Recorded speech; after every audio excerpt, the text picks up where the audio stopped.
Hello, and thank you for tuning into Noir Histoire. I'm Natasha, and in this episode of the Career Interview Series, we'll be hearing from Tresa Chambers, a communications strategist from Newport News, Virginia. As a kid, Tresa was a news junkie and self-admitted nerd who developed a deep appreciation for French language and literature. A move to New York City led to a chance encounter that could have resulted in her being on the back of a milk carton, but instead moved her one step closer to her career dreams. In this interview, we'll discuss movement to achieve progress, defining and marking success, and being a resource for upcoming generations. Can you give me a brief overview of your background? Where are you from? What were your interests as a kid? And what were you like as a kid, more importantly? Hi, my name is Tresa Chambers, and I am from Newport News, Virginia, which is the Tidewater area, southeastern Virginia. When I was a kid, I wanted to travel the world. I wanted to be a lawyer, and I decided, and I was very curious. So things that informed my upbringing and I think my educational development were watching the news on a daily basis with my father. I continue to be curious about the world and very much a news junkie, I think. I became interested actually in French language and literature in my middle school. What kind of a student were you? I was a pretty introverted student. I'm very introverted, and to this day, and a lot of people find that hard to believe, but it is true. I skipped first grade, and I moved around a lot during my school years up through high school. Although my parents still lived in the same place, I moved around a lot, and that I think influenced my personality a lot. I was very withdrawn and kind of shy. And I also was a nerd and was known as the smart kid because I had skipped a grade and had moved around, and I was always being introduced into a new school, into a new group, a new setting. And so I think as a result, I was still a very high achiever, but I was pretty withdrawn. And by the time I got to high school, I really didn't have a big social circle at all. I didn't even know my classmates in high school. From, like most people who go through school, you have kind of your cohort that goes through that process with you. Many of us do that. But I didn't have that experience because of the movement that I had. And so when I went to high school, I formed a whole new group of friends, and they were upperclassmen as well, because the classes that I took were advanced placement classes. And so it just became, that became my circle.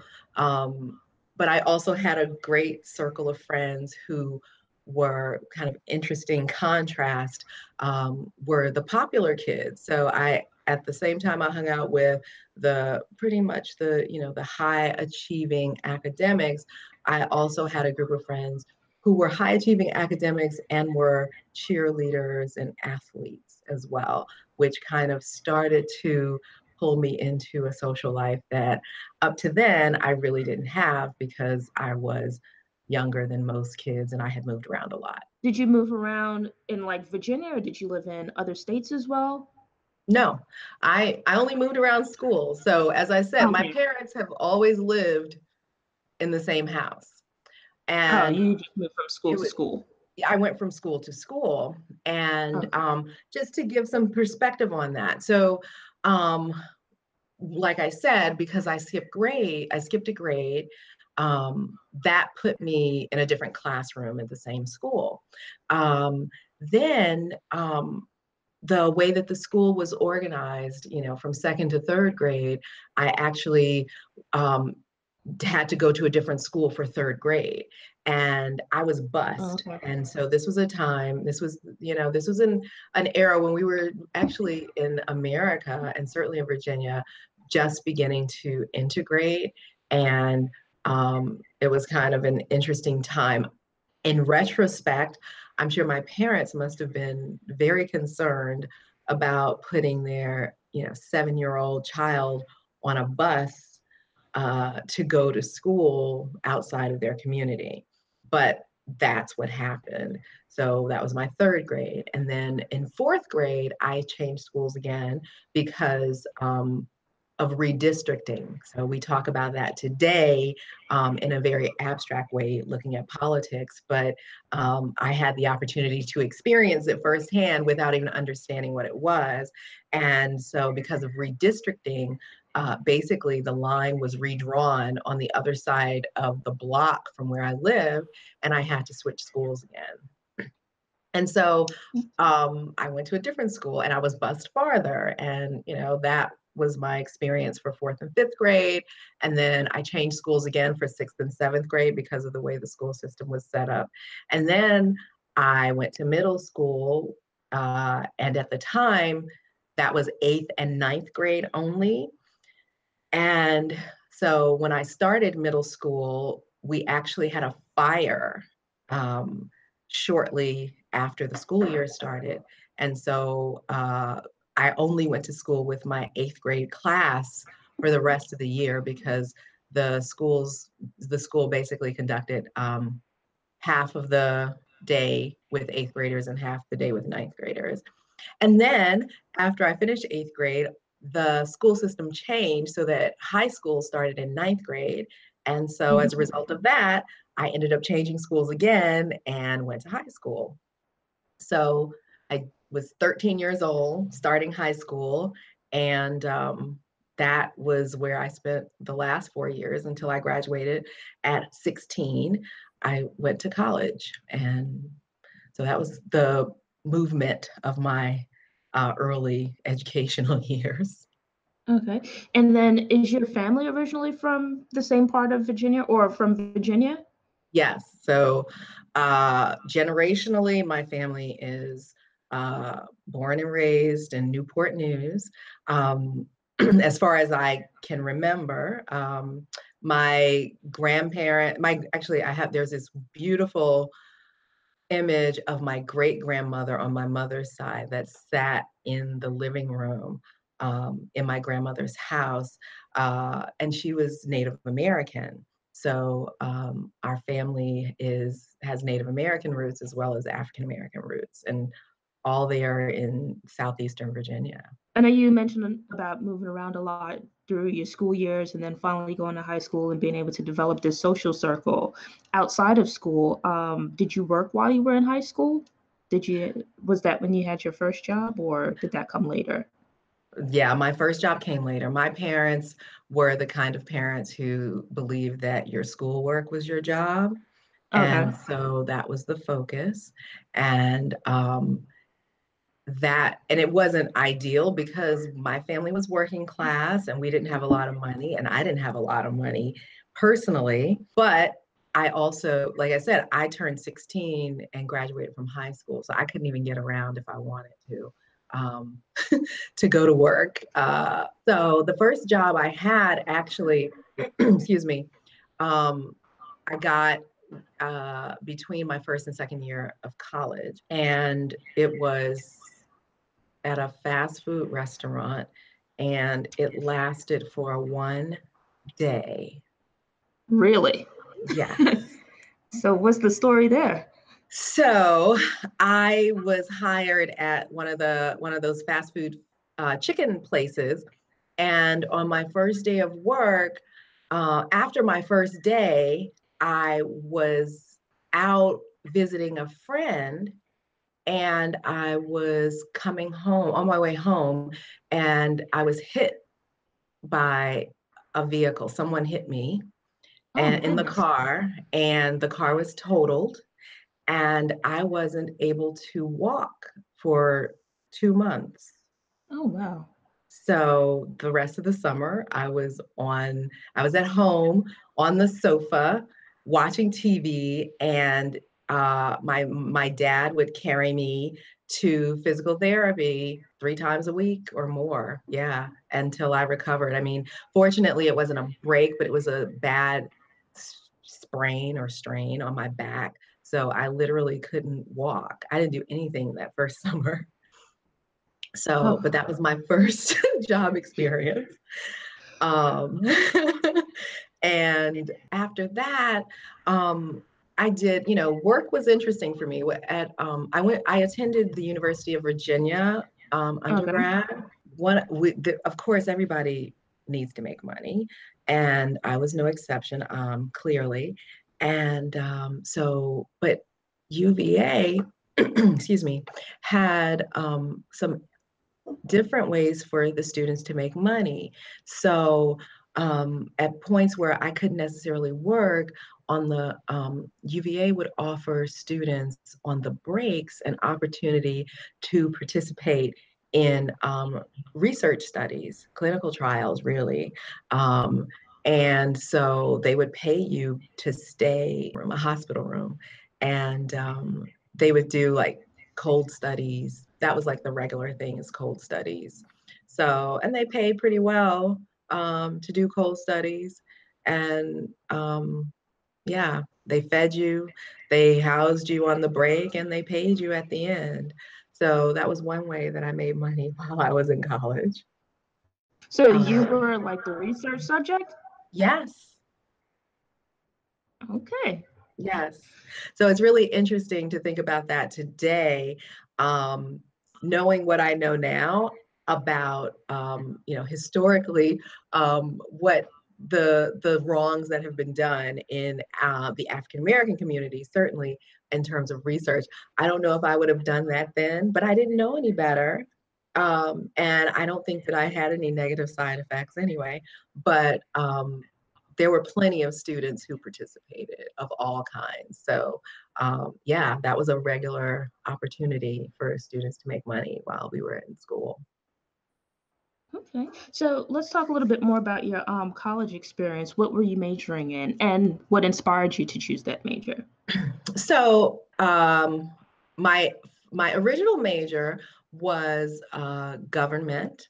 I was very, like I said, I'm a news junkie. I love politics. I was very fascinated by it. I wanted to work in politics or government in some form or fashion, and so that was an avenue that I explored for my major. And then I did a minor in French. And as I progressed through school, I decided to make the switch, and I majored in French language and literature, and I minored in government, still with an interest in politics and international affairs, but really kind of interested in language and linguistics. And I think that the reason that I chose French and to study it so deeply and fell in love with studying the language had to do with my experience in junior high and high school with French. I had a really great eighth grade French teacher who was my first teacher. He was really hard on me. His name was Mr. Roseborough. I will never forget him. He actually passed away toward the end of that year that I studied. Um, but he was such a big influence in my life. Um, and he was an African American man, and he was teaching me French. And that was very, very important to me. And in fact, my the most influent my high school French teacher, who taught me every year in high school, was an African American woman. And I think having that experience truly affected me and inspired me to love the language. I learned so much. I got a lot of confidence from them in as I was learning this completely new skill and learning about the world and the cultures where French is spoken. So when I decided to go to college, I knew that I would continue to study French because I did love it. And then having the opportunity to study it and major in the language was great. And I focused on translation in particular. So my undergraduate degree it's a long one. It's French language and literature with a concentration in translation and a minor in government. So that is love for me. And I have a love of language in general. So this was just, for me, French is just kind of an affirmation of my love of language and really a mastery of English language, because I know that I truly believe that you can't truly acquire and master another language unless you really know your own. So I've been reading since I was 3. My grandmother taught me to read before I ever stepped foot into school. And, and even, talking about historically, my path through school, the reason I skipped a grade is because, I walked into kindergarten the first day, and my kindergarten teacher, I don't know how she knew. Maybe my parents told her, but she put me in front of class and she handed me this big pink book and sat it on my lap and told me to read to my classmates. And the book was a 5th grade reader. Oh, wow. So I was reading at a 5th grade level in In kindergarten. kindergarten. And so I've always been encouraged to read. I have been, I've had a love of reading. It's always been something that, I have been really good at. My weekends, excuse me, my weekends in my childhood were spent at the library. And, my fun time was reading the dictionary. That was fun to me. Oh. And to this day, I get the Merriam-Webster Daily Word. I mean, I love words. So that is something that has informed my entire life. So from college, I went into journalism. So um, words, writing, language has always been something that I'm passionate about. And I look for opportunities to use my French as much as I can and in journalism, I've had opportunities to use it for reading, for translating content and resources. I actually had an opportunity to work on a contractual basis with the government of Quebec. So over the years, I've had opportunities to use my French as well. And it really just, I feel like I am a, I'm a master of language and linguistics, and I think that it just informs so much of what I do and the way that I engage with people and how I hear people and listen to them and connect with people from diverse cultures. Staying on college for a moment, Sure. you mentioned the social adjustments you had to make in high school and Oh, earlier yeah. in school, moving from school to school. Once you got to college, did you find it easier to sort of adjust to the environment versus like where you went to school earlier? I guess given that you were there, it seems like you were there for the entire 4 years. Did you have Right. a better opportunity to make connections and get to form a social group? In college, I certainly made friends just because of the setup. Uh, Charlottesville is 3.5 hours drive from where my parents live. So I stayed on campus and lived with my classmates the first year. My first year, actually, I had 2 roommates, and so that was interesting. And one was from Connecticut and one is from Pennsylvania. And so it was nice to make friends from other places. And I think that that was something that allowed me to open up socially because I just did, it was so much to know about them. And we were in an environment that supported community and learning about each other. And so that was really a great opportunity for me. And in fact, most of the people who were in my dorm were from other states, mostly the Northeast. And so socializing was definitely easier. And of course, because we were together 24/7, we naturally had to get along. Although there were times where, there were people who we didn't get along with, or, it didn't always work out, but I did have a core group of friends every year. I'm not in touch with a lot of folks. One aspect of my personality is, I think that was informed by my early life, is that I'm pretty independent and I'm not a group kind of person. So I do have very close friends, but I don't have a lot of folks that I connect with on a regular basis. I don't have that kind of community. Let's not talk about your first job out of college. What were you doing, and how'd you end up in that position? I stayed in Virginia for a couple of months after graduation. So I would say that my true start of my work life began when I moved to New York. I had never been to New York, but it was always the place that I wanted to go. It was the dream. I was fixated on publishing and media. As I said, I was a lover of words, and as a teenager, I I loved magazines. I loved Vogue. I loved Essence and Ebony and Jet and Reader's Digest. And all of those were in my household, and I purchased and really loved the writing quality of those publications. And so when I decided that I wasn't really getting great opportunities in Virginia, I decided that I'm going to move to New York. And I really didn't know what that meant because I was 20, I just 21, and I really didn't know. But I was going. And so, but I went to a friend and I visited with the intent of finding work so that I could stay in New York. I went out every day, submitted resumes, applied, and nothing happened.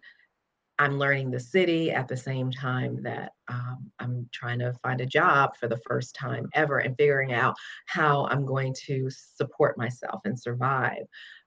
It didn't occur to me that how monumental a feat that would be, or that what a challenge it was. But I had just decided it was going to happen, so I did. And it took me a couple of weeks, and I actually was getting ready to go back home. I was feeling really defeated about the opportunities that hadn't been presented to me. And I remember standing on 42nd Street and Fifth Avenue in Manhattan one afternoon in my suit, and I had gone around and applied at places that day, and I was heading back to the friends where I was staying. And this man walked up to me.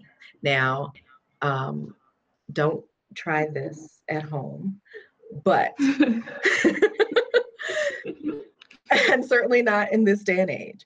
However, at the time, this man walked up to me and he came up to me, and I'm standing there, and he says, are you looking for a job? And I said, yes. And I didn't think anything weird because obviously I was dressed like I was looking for a job. So it wasn't like I was looking like I was a prostitute. So I didn't think he was trying to pick me up in that way. And so when I told him that I am looking for a job, he handed me his business card and he said, follow me. And I did.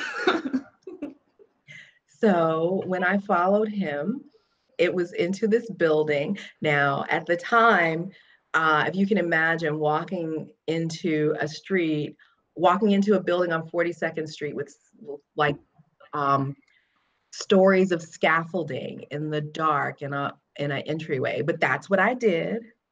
It was daytime, and there were people around. So I walked into the building, and it turns out he was someone who recruited for an employment agency. And so I ended up going in, registering with that agency. And the next day, I had an interview for a job as an administrative assistant at a nonprofit organization based in New York. And so that is how I ended up staying in New York. As it turns out, that was a pivotal opportunity that actually just like laid the foundation for my entire future. And I didn't know that at the time, of course, but when I went to work. It was at the American Lung Association, actually. And I'm Okay. working as an admin. And that certainly wasn't my career desire. But I could type, and I had great communication skills. I wasn't really good as an admin. I really am not a good admin.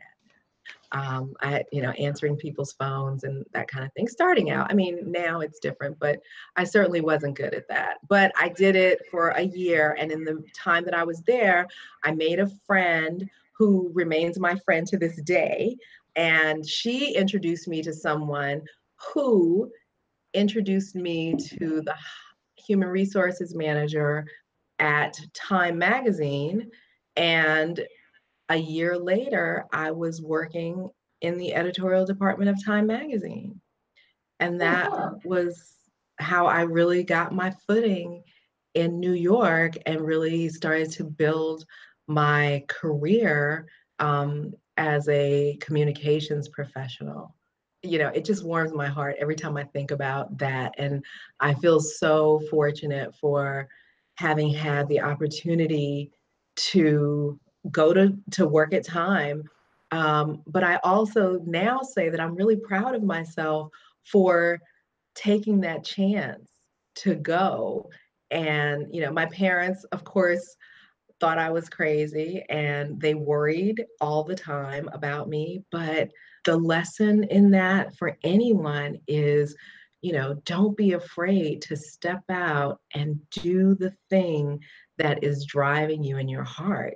And if it is that thing, then you'll find a way and a way will be made for you. That's what I believe. Thinking about those early career experiences, how prepared did you feel for your early career, like coming straight out of college? Well, I think that having gone to the best public university in the country, and you can verify that. Um, I'm very proud of that. I really am. It was a great opportunity that it was there in Virginia for me to go to, and it's a state university.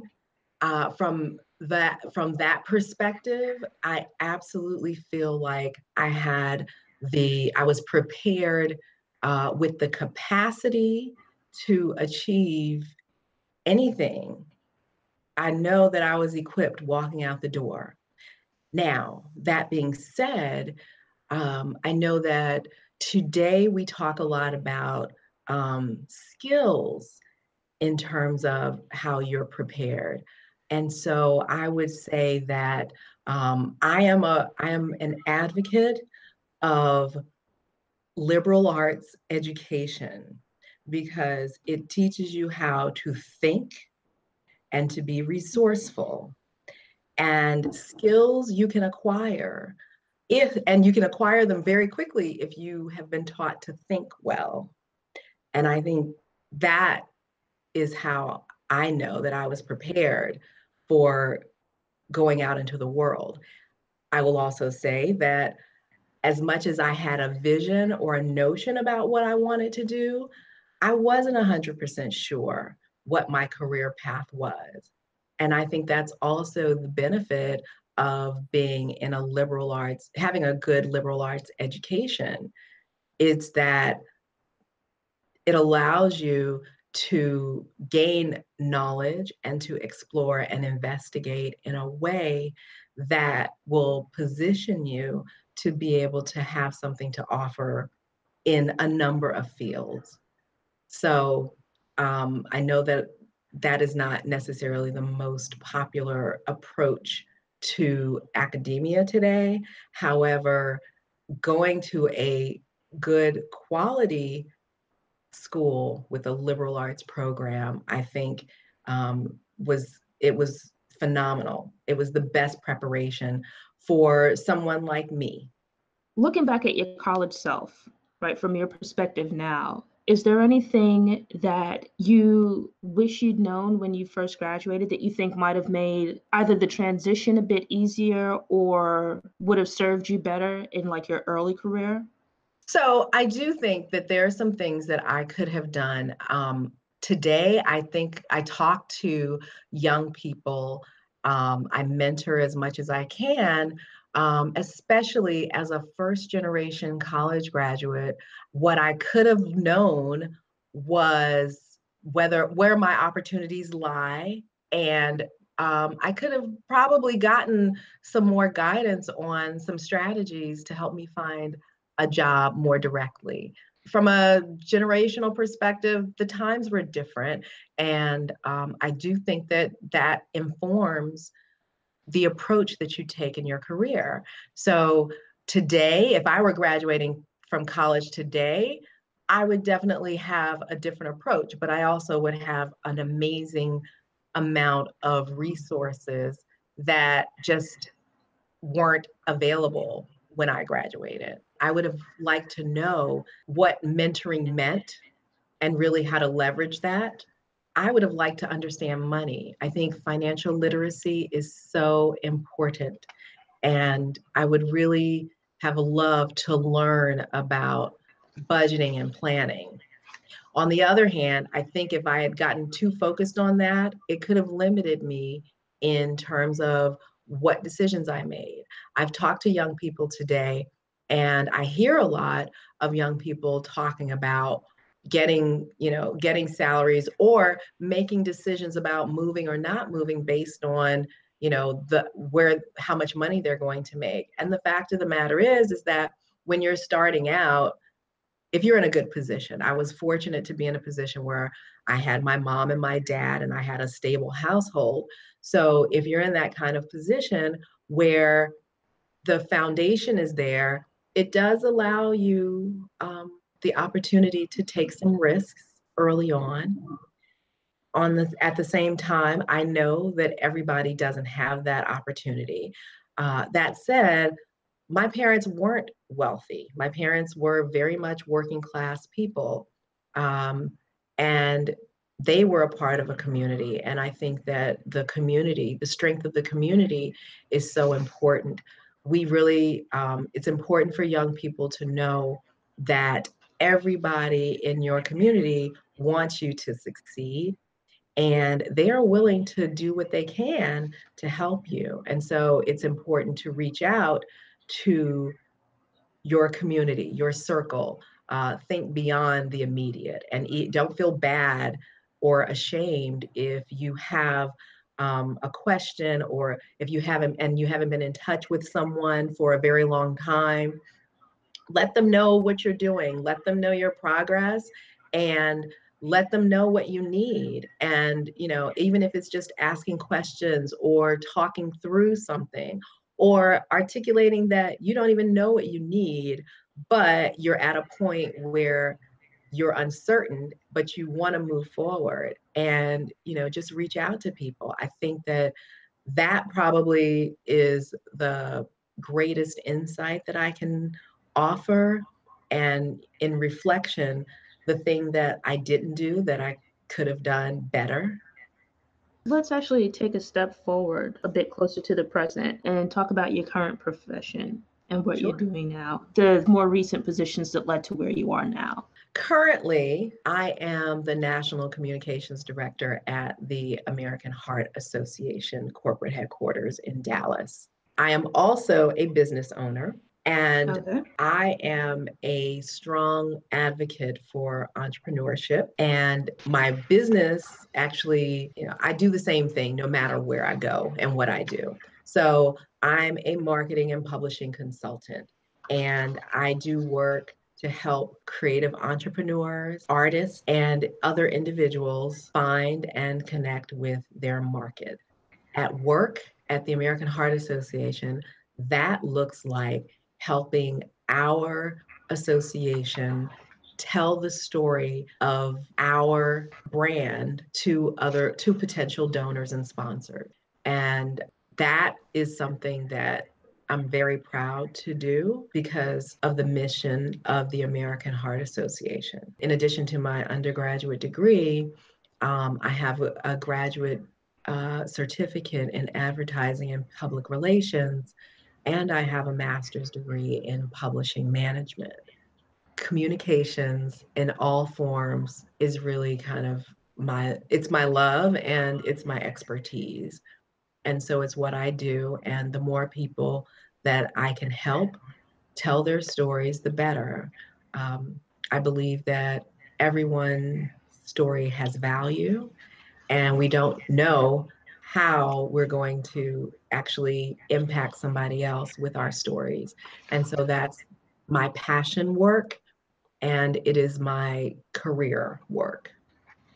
The way that I came to the American Heart Association is through a major transition. So 2019 is really my opportunity to reinvent myself based on the process that I've gone through over the past year and a half when I relocated to Texas. At the time, before I moved here, I was living in South Florida. We talked earlier about how in my early life, I made the move from Virginia to New York and the cultural shift there. There is a cultural shift that's definitely that I've experienced in regard to relocating to Texas. And it's actually been a very, very positive and exciting one. That transition has brought me to the American Heart Association. It has produced opportunities for me to grow my business with a focus on becoming a speaker and talking about the work that I've done historically, like presenting information like this on your platform. It has created opportunities for me to tell stories as a member of the National Speakers Association, to write more on different platforms as well. And I'm actually waiting for my editor to give me feedback on my first book that I'm publishing in 2019. What advice would you offer for young professionals or any professionals in general that might be thinking about or haven't quite taken the step to branch out and maybe move beyond the places where they've always lived, the communities where they might have grown up? My main advice is move. As an African American woman, I am very focused on the history and culture of people of color in America and in the world. And one of the most powerful experiences I had was an art exhibit about migration in America. And what I'll tell you is this: progress doesn't happen without movement. And so, wherever you are, if you are not achieving the goals that you set for yourself, if you are not getting the opportunities that you want, then look to where those opportunities are, go with your gut, and take a chance, because everywhere you go, there's people who are passionate about things that you're passionate about. So it's really important to listen to that inner voice, avoid the naysayers, don't live in fear, and go for it, because this is the time. That now is your time. When else are you going to do this? When else are you going to step out? You're ready. That's what I say. You're ready now. So go for it. And make sure that you don't listen to people who are telling you to focus on your limitations. Focus on your strengths. Take assessments of yourself so that you know what they are, and do the thing that you believe that you're meant to do, because you can. That's what I say. Branching off of that, looking back over your career and from your personal perspective, how would you define success? I have to tell you, I got to go a little bit backwards on that one. I was brought up to be an overachiever. That's kind of my framework. And so I have also been extremely self-critical. And so identifying what success looks like for me has been a challenge. That said, what I really believe success is depends on where you are in life. So at every stage of life, there are ways for you to identify success, and it looks differently. The most important thing to me that identifies success is having those markers where you have grown, where you can look back and you can say, I conquered something that was really challenging. I made progress. I grew. I made more money. Whatever it is, there are times when success looks like tangible things like money and property and travel and those kinds of things. And there are times when success looks like accomplishment of goals that are personally fulfilling, achieving degrees. I mean, I have completed several degrees, and that is success in the realm of education and academia. It is also a marker of success in life because that indicates to me my potential. It also allows me to note who my peer group is, who I stand with in this world where, you know, if you look to your left and you look to your right, then who are you standing shoulder to shoulder with? Those are markers of success. Who do you stand shoulder to shoulder with? And where have you come from? So success can mean, you know, it can be very small, or it could be something that is tremendous, but it's personal to each one of us. And the marker really is for you to be able to identify where you have grown in some way that is important and significant to you.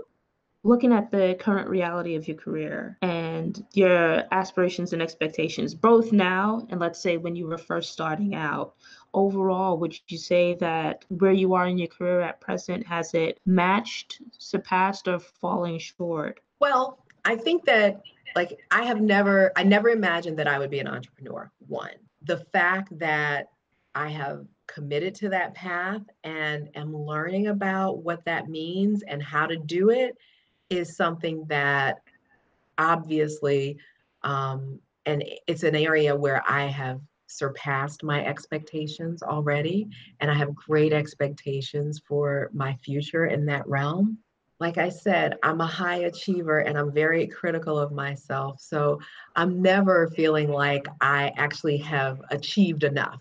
That is something that's my personal assessment of myself, you know, in the landscape of what, you know, on paper, I've accomplished a lot. Yes. And I think that that is something that I can be proud of. And you know, we can get into our heads a whole lot with all the things that we didn't do, we didn't accomplish, or the ways in which we fell short. But I tell people all the time that it's really important to remember the markers of your success. As much as people hate doing it a lot, you know, looking at your resume and writing your resume is really a powerful exercise because it does tell the story of your achievement.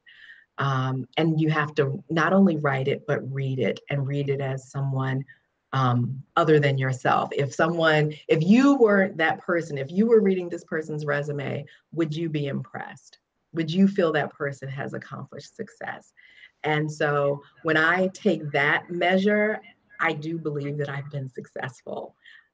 There is no limit. As long as we're living, there's opportunity for growth and higher challenge. If we've made it this far, as much as I've succeeded, obviously there's more for me to do. And so that means there's more room for me, more successes for me to have. Yes, I'm successful and I'm going to be more successful. You mentioned earlier that you're working on your first book. Tell me a little bit about that and any other goals that you might be working towards in 2019. I've been working on a book that has started out as specifically a memoir. When I say memoir, people think biography or autobiography. And an autobiography is not what I'm writing. I am I wrote a memoir, which is a story about an experience or a theme that is personal to me. I started out writing this memoir that was about me being a super achiever and how that came about as a result of, starting out in kindergarten with the fifth grade reader. And also, what I didn't mention to you before is that I was also a beauty queen when I was 6 years old. So, and the conflict and the opportunities that come about when someone is assessed at an early age to be highly intelligent and quote unquote beautiful. So that's how the book started. And that felt very indulgent to me because I have a hard time thinking about myself in those ways.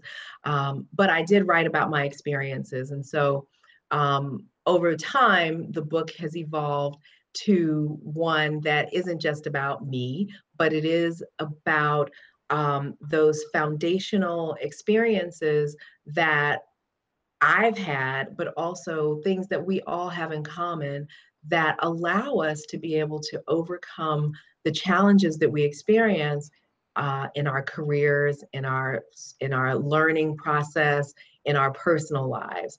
And it's called Storm Proof. The book is coming in 2019, and I look forward to sharing it with you and your audience. But that's what the first book is about.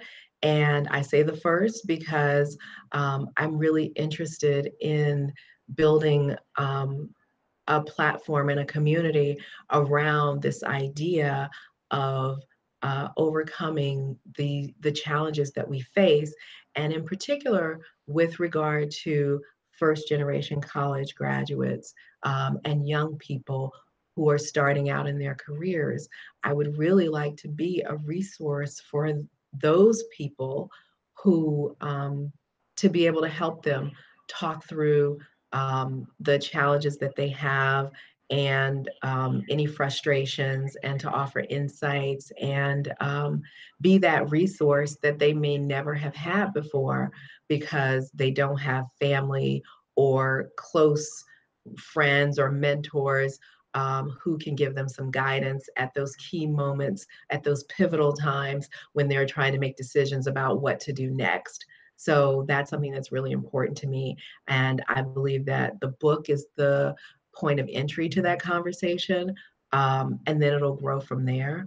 But, I really want people to recognize their strengths, the gifts and talents that they have, no matter where they are and no matter what their circumstances. We're here for a reason. We all have the ability to achieve anything that we want.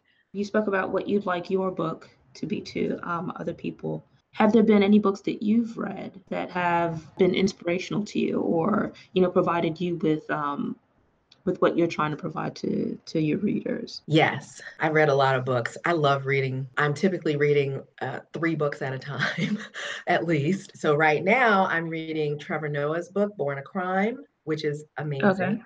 I'm also reading Gabrielle Union's book, We're Gonna Need More Wine. I'm reading Unforgivable Love by Sophronia Scott, which is fiction, and it's a reinterpretation of Dangerous Liaisons.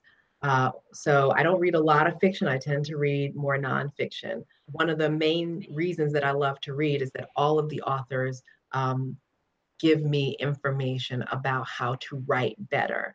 I encourage people to read more so that they can write more. Specific books that have been pivotal for me include The 7 Habits of Highly Effective People. Every day, it's begin the day with the end in mind.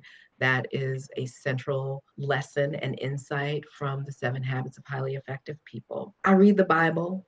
The Bible is important for me. I believe in spiritual grounding, and I will say that I am spiritually based. I learn from a Christian perspective, and I respect and believe that all faiths and religious beliefs have value. to people. So I'm an advocate of reading from a spiritual perspective on all kinds of insights as relate to that. I do like reading about history. Autobiography of Malcolm X is still one of my favorites. I do have kind of a militant perspective on things. I think some other people may not agree.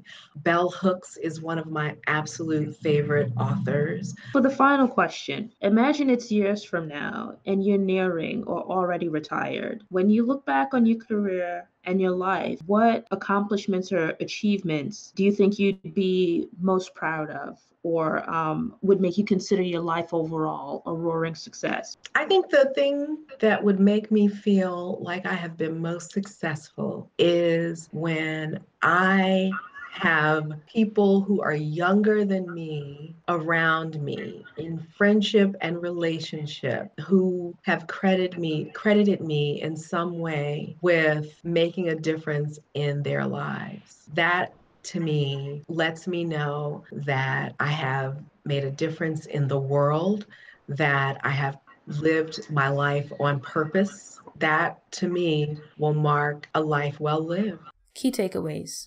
The act of making progress, whether by moving forward or elevating yourself, is movement. And sometimes the movement needed to achieve progress requires physically moving to a new space or place. This can be to either go where opportunities are or to leave constraints and obstacles behind. Put together a plan and then go. Get out of your head and put your accomplishments on paper.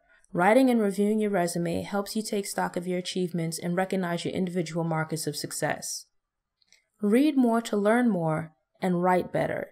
Reading is one of the best ways to expand your mind, but it's also a valuable resource for learning to write better. Connect with Tresa on her website, tresachambers.com, or LinkedIn. Additional contact methods are available in the show notes on the Noir Histoire website. Thanks for listening and watching. I hope you'll join me again next week to get motivated, get inspired, and get stories of Black history made and in the making. Until then, take care. Thanks again for tuning in, and I hope you return to watch future episodes. For more information about Noir Histoire, visit the Noir Histoire website. There you'll find text, video, and audio for each episode all in one place. Subscribe to the Noir Histoire newsletter to get fresh content delivered straight to your email inbox. You can also subscribe to the Noir Histoire YouTube channel for videos. If you're enjoying the content but would prefer to listen to audio, you can subscribe to the Noir Histoire podcast. Follow Noir Histoire on Facebook, Instagram, and Pinterest. Enjoy the rest of your day.